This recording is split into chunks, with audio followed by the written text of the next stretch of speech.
इस वीडियो में हम बात करेंगे टोटल इंटरनल रिफ्लेक्शन के बारे में। ये यहाँ पे ये है पानी और इधर है एयर।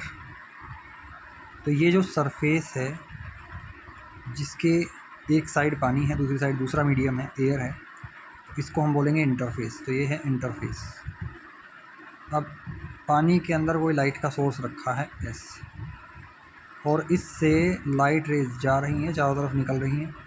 तो कोई लाइट रे ऐसी भी होगी जो कि इंटरफेस पे परपेंडिकुलर होगी और वो सीधी निकल जाएगी। बस अंतर इतना होगा कि यहाँ पर इसकी स्पीड कम है, वेलोसिटी कम है, और यहाँ पर फास्ट हो जाएगी बाहर एयर में। ओके, तो और जैसे कि आप जानते ही हैं फ्रीक्वेंसी यहाँ पर और फेज़ सेम रहेगा, और मतलब यहाँ पर भी फ्रीक्वेंसी फेज़ सेम रहेगा, वेवलेंथ और वेलोसिटी चेंज हो जाएगी। अब कोई लाइट रे ऐसे भी होगी जो कि कुछ एंगल बनाती हो जाएगी। यहाँ पे तो आई की वैल्यू 0 थी, यहाँ पे कुछ है, नॉन ज़ीरो है, 5 डिग्री 10 डिग्री वटेवर, तो आई की वैल्यू है। अब चूँकि लाइट डेंसर से रेयर मीडियम में जा रही है, तो आपने रिफ्रैक्शन में पढ़ा होगा कि जब कभी भी लाइट ऑप्टिकली डेंसर मीडियम से ऑप्टिकली रेयर मीडियम में जाती है तो वो नॉर्मल से दूर हो जाती है, it will bend away from the normal. So R जो है आई से बड़ा होगा। अब ऐसे ही करते करते आर बड़ा होता रहेगा और अल्टीमेटली आर की वैल्यू 90 डिग्री हो जाएगी, जबकि आई की वैल्यू 90 से छोटी होगी, क्योंकि हमने यहाँ पे देखा कि आई तो आर से छोटा है। तो आर की वैल्यू 90 डिग्री हो जाएगी अल्टीमेटली। और जब आर की वैल्यू 90 डिग्री हो जाए, उसके कॉरस्पॉन्डिंग जो आई की वैल्यू होती है, उस एंगल को हम बोलते हैं क्रिटिकल एंगल। सो इंसिडेंट एंगल की वो वैल्यू जिसके कॉरस्पॉन्डिंग आर की वैल्यू 90 डिग्री होती है, उस आई को बोलते हैं हम क्रिटिकल एंगल। अब अगर आई की वैल्यू सी से बड़ी होती है, जैसे कि इस केस में देखिए आई इज़ ग्रेटर देन सी, तब क्या होगा?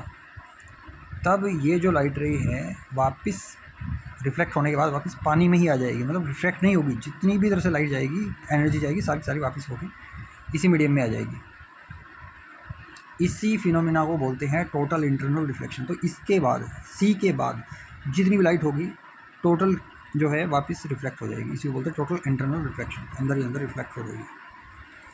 ठीक है, तो अगर हम इसको डिफाइन करना चाहें, so the phenomena of reflecting off light और अदर वेव्स, कोई दूसरी वेव भी हो सकती हैं, in the same medium instead of passing to the other medium is called total internal reflection. अब ये जो टोटल इंटरनल रिफ्लेक्शन है, ये कब पॉसिबल है, कब हो सकता है, कब नहीं हो सकता? इसकी अगर कंडीशंस को हम देखना चाहें तो देखिए, conditions for total internal reflection. पहली कंडीशन, इसकी दो कंडीशन है। पहली कंडीशन है light should travel from denser optically denser medium to optically rare medium, ये पहली कंडीशन है। डेंसर से रेयर में जाएगा तो ही हो सकता है।